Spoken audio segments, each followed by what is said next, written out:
Welcome to Develop Superhuman Focus, an expert webinar brought to you by Get Abstract. Thanks for joining in today. My name is Ramona Macinetti, and today I'll be talking to meditation teacher, self-discipline coach, Giovanni Dienstmann, who's also the author of the best-selling book, Mindful Self-Discipline. Hi, Giovanni. It's nice to have you here today. Hi, Ramona. It's a pleasure to be here. Giovanni has helped hedge fund managers, CEOs, entrepreneurs, ambitious professionals, artists, and pro athletes to live a more focused and disciplined life and to overcome distractions, procrastination, self-doubt, fear, and other forms of self-sabotage. And furthermore, he runs a blog which is called liveanddare.com, and it's one of the top 5 most visited meditation blogs on the web. So, Giovanni, in your book, you're treating 3 different parts: focus, purpose, and well-being. Today, let's talk a bit about the key concepts of focus and deep work. Focus is a game changer for individuals, but also for group performance. If you would like, tell us a personal story. What was and maybe still is your biggest challenge in maintaining focus? So when I think of focus, 2 things come to mind. There is macro focus and there is micro focus. So the macro focus is that you are focused on the right things in your life, that you have a sense of purpose, that you have clear goals that are laid out effectively, and that you know how to manage your time and your to-dos. That is macro focus. And there's the micro focus. When you're actually doing a task, are you fully present, or is part of you not there? Part of you distracted with something else, or you're constantly interrupted by phone notifications, etc. Or you're just like, the monkey mind is going on and you can't really focus. So focus is about these 2 things. In mindful self-discipline, we have the 3 pillars of aspiration, awareness, and action. And focus is more to do with the awareness pillar. It's the training of the mind. When it comes to personal stories, for me, focus was always a superpower in my work, and also other areas of life as well. But in my work, I have a bachelor degree in law, and I worked as an assistant to a judge in Brazil, where I was born and raised. I did that for 5 years, and we were maybe 10 people in that place, and we would get the cases. We have to read the whole cases, analyze the evidence, and create a draft of a decision that the judge would read and make amendments and sign. Basically, that's how it would work. And when I got to that place, there was a huge backlog of work, and we decided that we're going to divide equally among all people. So I came in and I already had a debt of cases to deal with. But after 3 weeks, I was zero. I was down to zero, and I was the only one to be down to zero. And I started working fewer hours because of that. 4 to 5 hours a day instead of 6 or 7 was enough for me to keep to deal with the incoming amount of work. And a big part of that is because of my ability to focus. And the other part is organizational skills. And both of these 2 things are related to self-discipline. Then again, when I changed my career to be a programmer, eventually I worked in a company called Fetch TV, which is a TV company here in Australia. And we were 6 people, 6 iOS developers in that team. And eventually realized that 40% of all the code was from me. And it should have been maybe 20%, 15%, but 40% of all the code was from me. And again, when that happened, I realized like I can work fewer hours. I use that as a negotiation lever. And I actually talked to my boss and say, look, I realized that most of the code is coming from me, et cetera, et cetera. And he said, I know you want a raise. I said, no, I don't want a raise. I don't want a raise. But I would like to work 4 days a week and continue earning the same. And I'll still be the most productive member of the team. And he said, deal. So, awesome. So that's what, having this ability to focus when everyone else around us is distracted, perhaps more than ever, that's a superpower.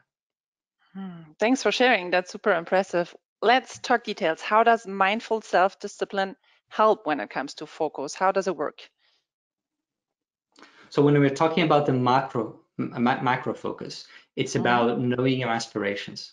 It's about knowing where you want to be a year from now, 5 years from now, 10 years from now. That will be the compass And that's why I have the symbol here of the compass. It's a symbol I use in the book. The compass is the aspiration that will guide you what to choose and what to focus on. And when it comes with the micro focus, it's about having the right structures in your life. The self-discipline is the art of having empowering structures. It's not that we are a slave to the structures and that they are inflexible or anything like that. That's a common misconception. Self-discipline is there to serve us, not us to serve it. It creates empowering structures such as a morning routine, so that in the time of the morning routine, we know what we're doing every day. We are ticking the most important boxes, and we don't need to make any new decisions. We don't need to compete with other shiny objects. For that time, it's already decided what we're going to do, and we do that work without distractions. So establishing an effective morning routine, learning some time management principles, and there's also a concept that I call the power hour. So the power hour is you selecting 1 hour a day, typically in your work day, where you will work without distractions. You will turn off all the notifications, all the open apps that can interrupt you, and you pick the most important task of the day. Or it could be the most difficult task, the one that you have been procrastinating on. That task that requires a lot of attention, a lot of cognitive energy. And then you do that because that's the best time of the day to do it. And I have some coaching clients that this is typically something I recommend to everybody, but some of my coaching clients, they actually implement 2 or 3 times a day. And they said, just 2 power hours, I get more done than the other 6 hours of the day. Wow, interesting. I like the notion that self-discipline is there to serve us and not the other way around. And we will touch base with morning routines later on as we are talking. I have a different question first. What are specific strategies to overcome distractions? You just mentioned it, the phone, then maybe colleagues coming into your office, social media, whatever it could be. So what are strategies to overcome distractions and be more productive in the workplace? Yeah. So if I'm the CEO of a company, the first thing I would do is to establish a company-wide power hour. It could be from 10 a.m. to 11 a.m. And at that time, no one sends any emails, no messages, no meetings. Everyone is just doing their hardest piece of work, the thing that is where you're adding most value to the company. So establishing a power hour is one of the most important things. There's a company in the US, Sapiens Analytics. They established a similar thing and they call it the golden hour. And for them, that leads to $400 million of added productivity per year. And they establish it company-wide. Of course, they're a huge company, but that shows the potential for changing to a culture of focus rather than a culture of distraction. So company culture is key to this. We typically work in a way that we are expected to be always on, to be always answering things immediately, that we can be interrupted at any time. And for knowledge workers, I believe everyone who's watching this is probably a knowledge worker. For knowledge workers, distractions it's one of the worst things because it can take up to 16 minutes for you to get fully on that same speed. And what happens is sometimes we are interrupted more than once every 16 minutes. So you never really get into that deep zone of focus. So the quality of your work will not be as good as it can be. The company suffers because they don't get the best of you. And you also suffer because you don't feel that you are expressing your whole potential. If you think of a time, a day in your work life where you were really super focused and you got a lot done and you felt productive and in the flow, at the end of a day like that, you feel satisfied. You feel like I did good work today, right? And that's what having a culture of focus can help both the company and the employee. Yeah, it sounds so rewarding, but it's tricky. So you just mentioned a couple of environmental factors like no meetings, no emails allowed, no phone calls allowed in that 1 hour. But what about your mind? How do you proceed after you catch yourself going off task in your mind? You start thinking about something else. Yes. And even before I go into that, especially for tech companies, that's my experience. I've worked in tech companies. We have this unspoken rule that you never interrupt a person who is with headphones on. It's kind of an unspoken rule among programmers that if we want to do deep work, we're going to put our headphones on, and then no one interrupts us. And so we need to change the company culture to facilitate focus. Maybe there are some protocols like this that we all understand. Okay, I'm not going to interrupt that person. He's obviously doing some deep work. And also this expectation that we should have the email app always on, or Slack always on, or whatever messaging, Microsoft Teams, whatever we are using. That doesn't help with focus. For me, just like everyone else, I was on email all the time. And it took a lot of discipline and awareness and effort to change that little by little. Now I don't even have the email app on my phone. If I absolutely need to, I will go in Google Chrome and I will log in to Gmail. But otherwise, it's not there. I check my inbox twice a day, and that's enough. Nothing bad ever happened as a result of this. I like that. Yes. Yes. I want to get to the point where I have no email app on my phone. I really like that. My previous question was, provided that you were able to shut off. Yeah. Yes. Provided that you were able to shut off all those environmental factors, how do you proceed if you catch yourself going off task in your mind? So there are two levels of working on this. The first one is in the environment, and the second one is inside of you. And in the environment, in this case, I'm talking about your computer, your desk, your digital and physical environment. They can be established in a way that helps focus, or they can be established in a way that helps distraction. If you are working on a particular thing and you have 27 tabs open, or you have 15 programs open, or there are 20 different files on your desktop, and each of them is reminding you of something that you need to complete, of something that you forgot. And then on your desk, there are papers all around of different things and sticky notes. In an environment like this, it's very hard to focus effectively. It requires more willpower. And it's also not an effective way of keeping track of what you're doing. So the first thing would be to organize ourselves more effectively in our physical and digital environment. And that's part of self-discipline too. And the other aspect is the training of the mind. That you start with a strong intention. If I want to, I'm a writer. So I write X amount of words every day when I am writing a book. So when it's time for me to do the writing, I say to myself, like, okay, now I'm just going to write. I'm not going to answer messages. I'm not going to do anything else. And if an idea comes about an unrelated thing and I'm afraid I'm going to forget it, I'm not going to stop what I'm doing and jump into that. I'll just take a quick note and leave that aside, download it from my brain into the paper or into an app. And then I get back on focus.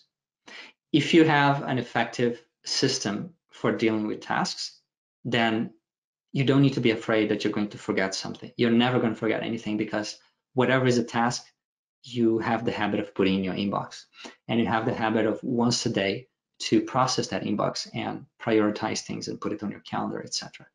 So then when it's time for you to focus, you can focus. If it's time for you to write or review a contract or design wireframes, whatever it is that is part of your work, you have that peace of mind that I can focus just on this and nothing else is going to be missing. And if I find that my mind is getting distracted, I bring my mind back to what I'm doing, just as I do in meditation. I'm a meditation teacher, so that's my 101.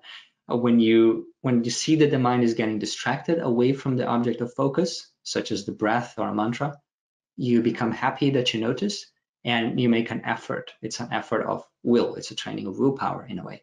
You make an effort to bring the mind back to your task. And every time you do that, you are training the muscle of focus. When you don't do that, and that's often what happens in the way we are using technology, social media and many apps, they are training us to pay attention to things for short periods of time. It's take an example of Instagram or TikTok, where there's just so much information and each of them just requires a few seconds of your attention and gives you a bit of a boost of dopamine. So we are training our brain to function this way. It's no wonder that when we want to focus on one thing for a long period of time, the brain is kind of rebelling because like, this is not so fun. And I usually don't do these things anymore. So getting better at focusing also means not seeing focusing as only something that we do when we're doing deep work or when we are doing meditation once a day, but the way we live our lives, that we are training ourselves to be more present and more focused rather than scattered. This is great. So to sum it up again, catching ourselves when we get distracted, that's the mindfulness part, the awareness part, and redirecting our focus back to our goals, that would be the self-discipline part. And the good news is that we can train this and that we can get better at it. I really like that. I have a question from the audience now, and the question is from Patricia, and she is asking, how can knowledge of how to improve the ability to focus support changes in working? And she mentioned the example of reducing the work days to a 4-day work week, which is already starting to become a reality in some countries. And also as increasing productivity is mandatory for many jobs. So the question again, how can the knowledge of how to improve the ability to focus support changes in working? Right. And so this connects back to the initial question where I shared those examples that because I was more focused and organized, I was not the most intelligent, I was not the most skilled, but I was the most focused and I was the most organized. And because of that, I was able to work fewer days, 4 days instead of 5, or fewer hours each day, as in the case of my law job. And I still kept being the most productive. So if you can offer the same level of productivity or more to your employer, working fewer hours, then that's a no-brainer, because everyone else is distracted. Everyone else is on Facebook, or they're not organized, or they are forgetting tasks, and they're dropping the ball. If you are that person that is so organized, that executes so well, that think more deeply about the problems, then you can ask this type of perks in your job, or you can, when they are given to everyone, you still stand out as being someone who over delivers. So again, being focused and organized is key. A real game changer. You mentioned it before, routines, and that seems also to be a question which resonates much with our audience. How do you build a consistent routine, or especially a consistent morning routine? Right. So the way I think about the morning routine is that the morning routine is a meeting with self. It's a meeting with yourself. It's a time of the day where you are doing the things that are most important for you before you start anything else. And the way you start your day matters a lot. It's not only the things that you do in your day, but the way you start itself sets the tone for the rest of the day. If you start your day snoozing 3 times and then you wake up and stay half an hour on bed or with your phone, that's not creating the best mindset and state of mind for your day. Now, compare that to you wake up on time, you go and you're offline for the first hour or 2 of your day, which is something that I recommend to all my clients. And you get the most important things done. If you have a health aspiration, well, maybe for half an hour, you did some exercise or some meditation. Or if your aspiration is about growth in your career, maybe you have an hour every morning where you are upskilling, where you're studying new skills, where you are logging in to Get Abstract and reading a new book summary or something. You are dedicating time for yourself before the business of the day begins. And then when the business of the day begins, for many people, it almost feels like we spend our whole day just living by default rather than by design, responding to what's happening, putting out one fire after another. But even if that's the case for you in your job situation, at least for that time of the day, you are working on your aspirations without distractions. So that's the importance of the morning routine. Now, tips for making an effective morning routine. The first one is to have a fixed time. To start the morning routine always at the same time and end it at the same time. If you have a consistent beginning, then it's one less thing that you need to think about and decide. You don't start your day with decision fatigue. You start your day by doing the things always the same way. And then you're training your mind to be ready for those activities at that time. So to start your morning routine always at the same time, never press the snooze button. That's the key. Never press the snooze button. And the way to do that is you leave your phone several feet away from your bed. So when it rings, you actually have to get up to turn it off. And when you do that, then go to the bathroom. Don't go back to bed because it defeats the purpose. Go to the bathroom, get ready, and begin your morning routine. And of course, if you want to start your morning routine on time every day, then the time you go to bed is important. Because if you go to bed late, you cannot wake up on time, or you're going to be groggy. It's not going to be productive. So in a way, the most important thing about a morning routine is the time you go to bed. That's setting you up for a successful morning routine the following day. Now, if you have trouble with the morning routine, consider making the first activity something that you enjoy. So I've worked with a person that he wanted to wake up at 5:30, but he couldn't. He was always waking up at 6. Now, for some of you, you may feel like, oh, that's no big deal. But he wanted to have that extra half an hour to do things that were important for him. And I said, what is one thing that you love to do? There's this particular book that I really like to read. I said, okay, so let's do it like this. You can only read that book from 5:30 a.m. to 6 a.m. So if you wake up on time, you get to read it. If not, then you don't get to read it that day. So that does a couple of things. It gives a natural reward for you to waking up on time. And it also makes sure that it's going to happen. And you're starting your morning routine with something that you're excited about. It's almost like you want to wake up early to be able to read that book versus putting kind of a boring activity as the start of your day. Okay. So that's And about. what happened later on? Did your client turn that habit into something else? Like at some point he stopped reading that book, but started with something else in that half hour. So as long as we were working together, he was still reading the book, and then Okay. our package finished, and he was happy with the changes. So I don't know what's going on now, but at that time that was working. Yeah. That would be So that's interesting the first element. Yeah. So that's the first element, which is that the morning routines have a fixed beginning. And the second element is that they are structured. You want to not need to make decisions every day about what to do next. So you choose an order of activities. It could be, first half an hour, I'm going to do this, and then I'm going to do that, and then this one.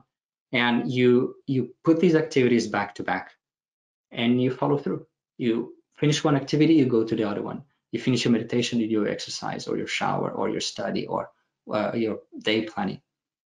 Having this structure is really helpful to make sure that things will flow. What I've seen is that when there's a gap in the middle between activity A and activity B, that's where people get their phone and get distracted, or and then the morning routine ends. So you finish one thing and you get to another. Like this, all of these habits are strung together in an effective way.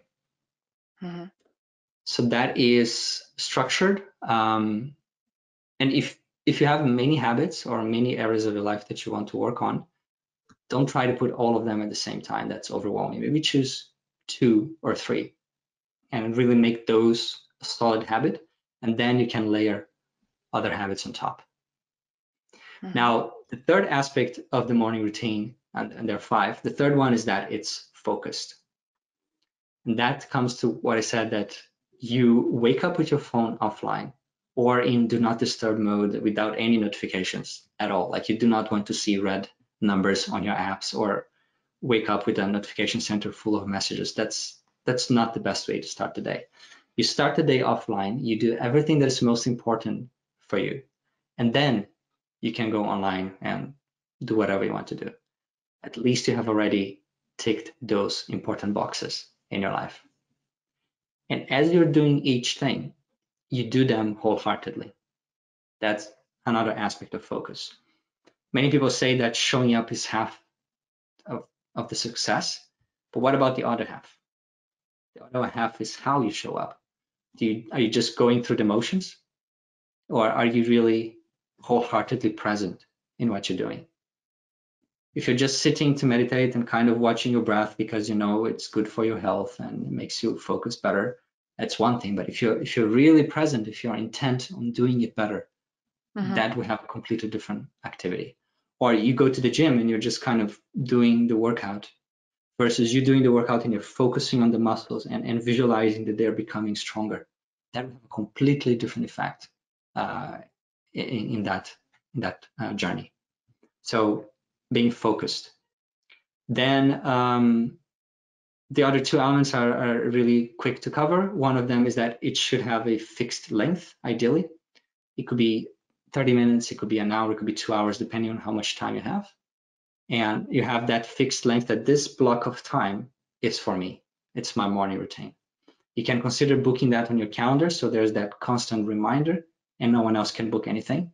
And that time is fixed. No one is changing that. And the final element is that your morning routine needs to feel achievable. It needs to be something that you feel you can do. So the way you make it achievable is by starting small. If you feel that you can do half an hour of meditation, maybe start with 10 minutes. If you'd like to do 40 minutes of exercise, maybe start with 20. If you've never had a morning routine and you want to have one now 7 days a week, maybe start with 5 days a week. Make it achievable for you so that you have that sense of success, of making progress. And then you can make it harder or more complete or deeper as the need arises. Thank you for those very detailed instructions, very helpful. I will for sure take it to heart and try it out. I would like to catch up on some questions which our audience turned in. You've touched upon meditation briefly before, so could you explain the exact mechanism by which meditation strengthens our ability to focus? Right. So there are different styles of meditation, and we often talk about meditation as if it's all one thing. But for the sake of simplicity, I'm going to assume that we're talking about concentration meditation, which is a style of meditation that we are attempting to focus moment after moment on the same object. And that object could be your breath, it could be a mantra, it could be gazing at a candle, it could be a visualization, it could be anything.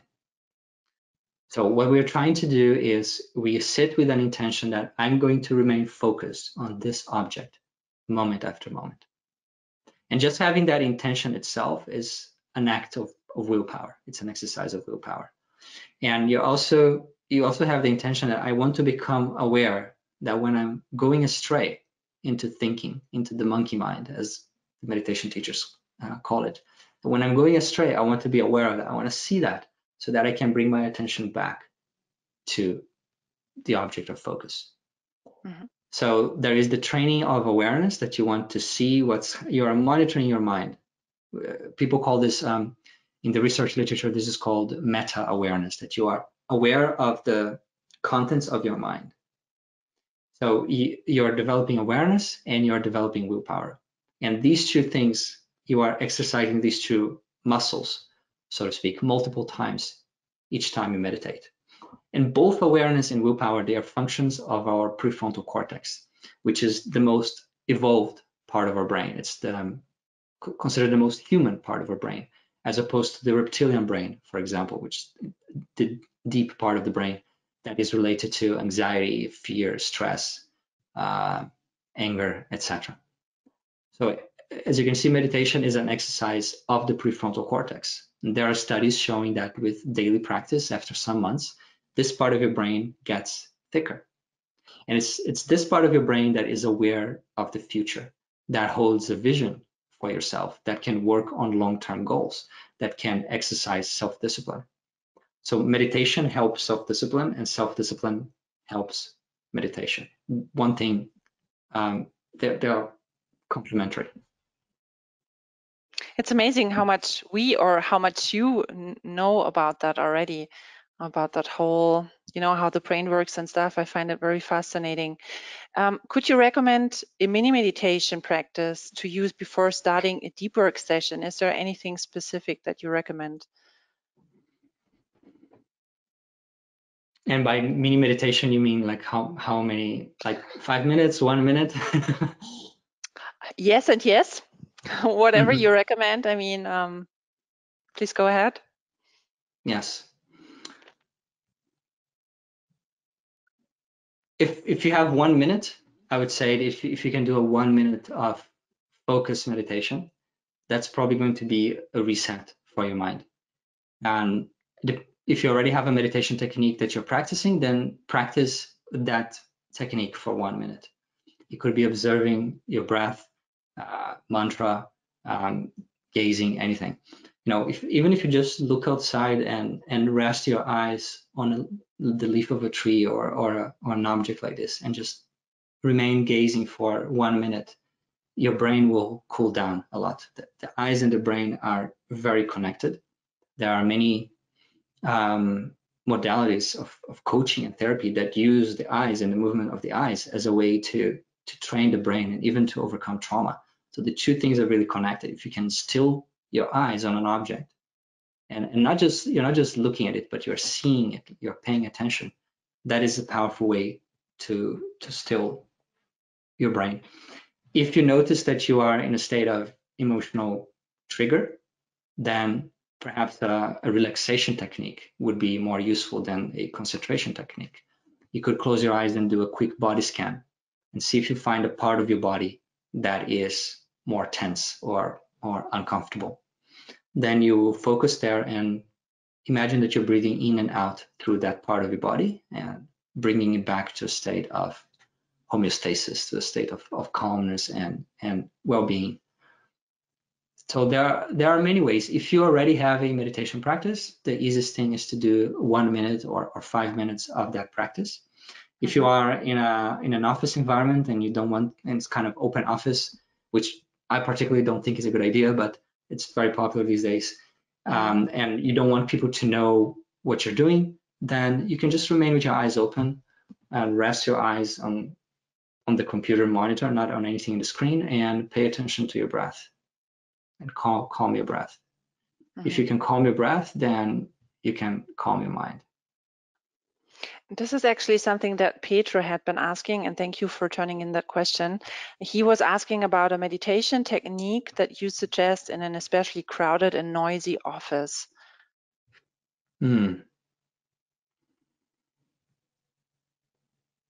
So there's this technique called the box breathing, in which you breathe in counting 4 seconds, and then you hold counting 4.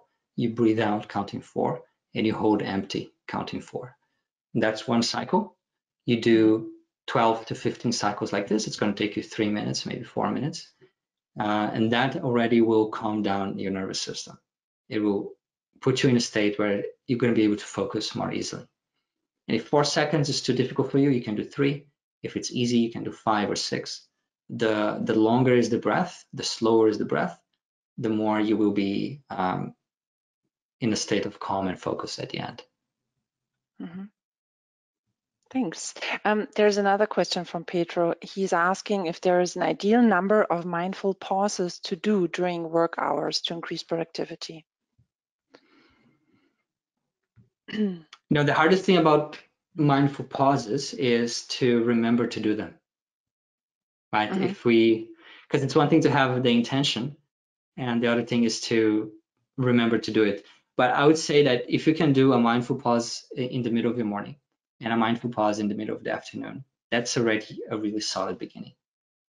And again, the key is to remember to do it.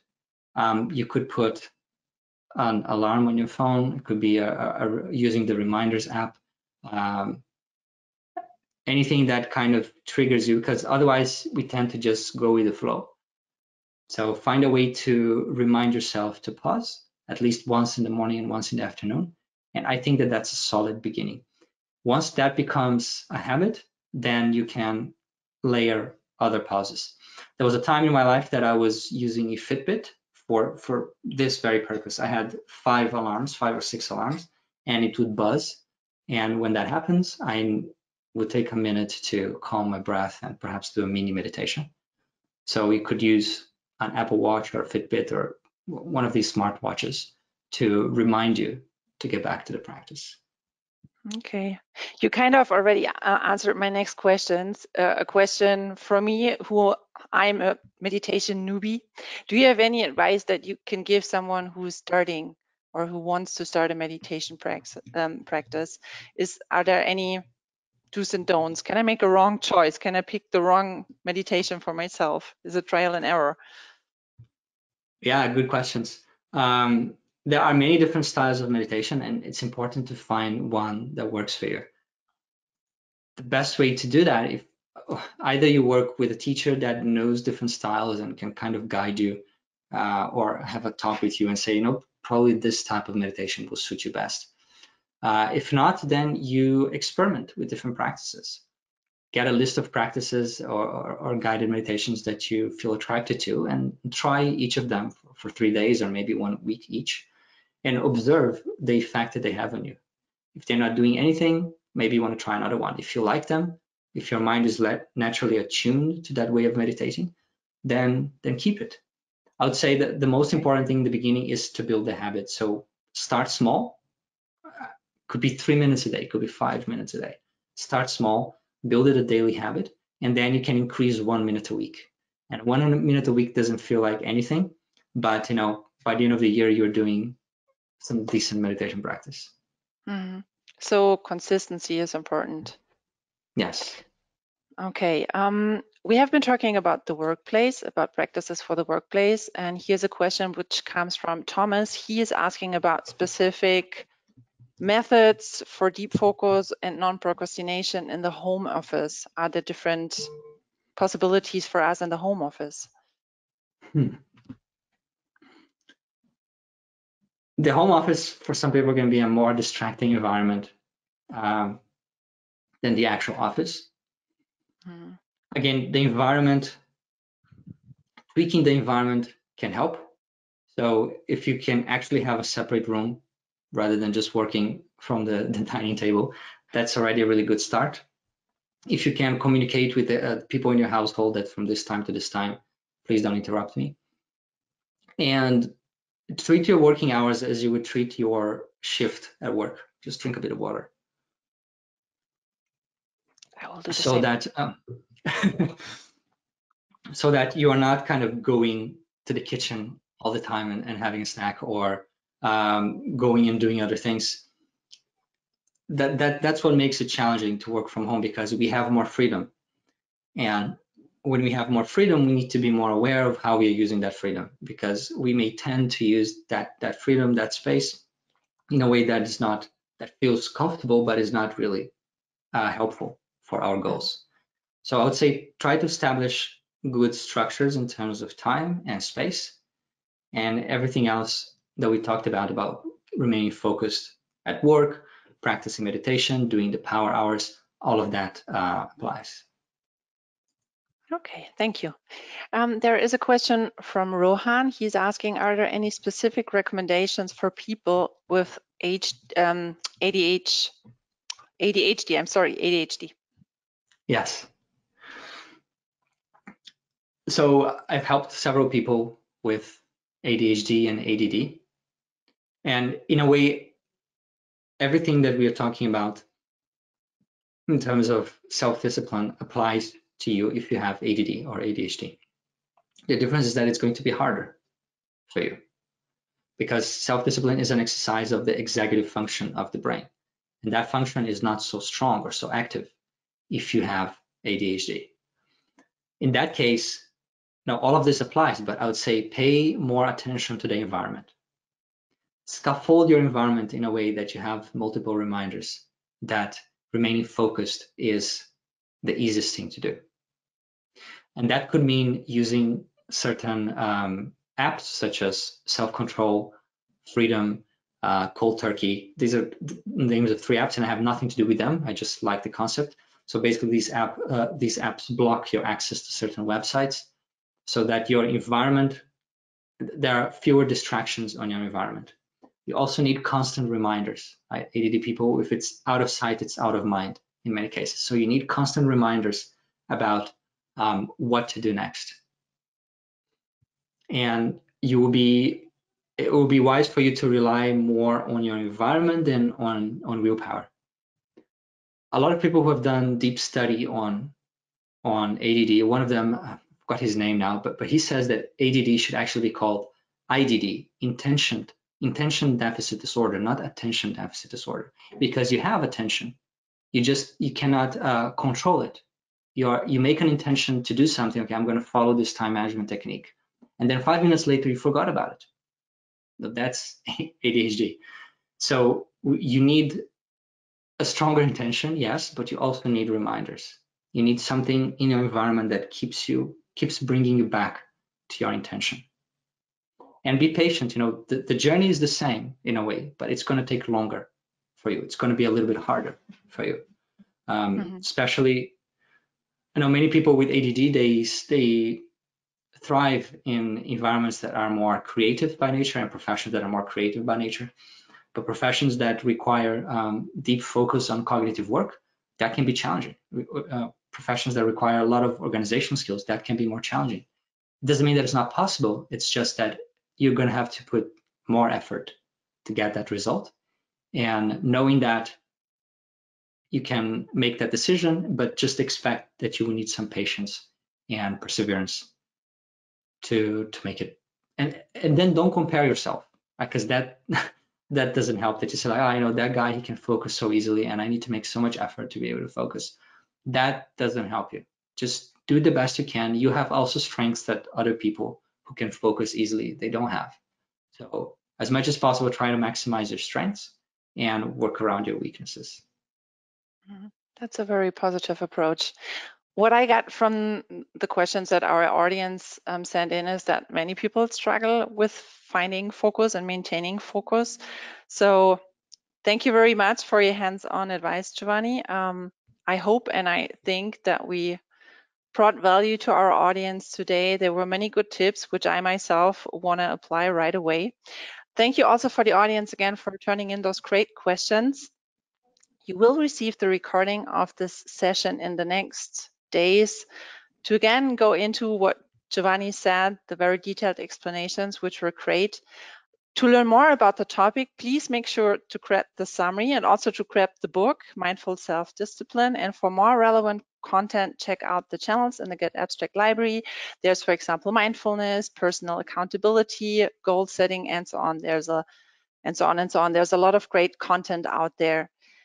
If you have any questions, please contact corporate@getabstract.com. And in case you want to reach out to Giovanni directly, it's giovanni@liveanddare.com. giovanni@liveanddare.com. We are looking forward to hearing from you again and to seeing you again on one of our future webinars. Giovanni, thank you so much for being here today. Thank you, Ramona. It was a pleasure. And have a great rest of your day and see you soon. Stay tuned. Bye-bye.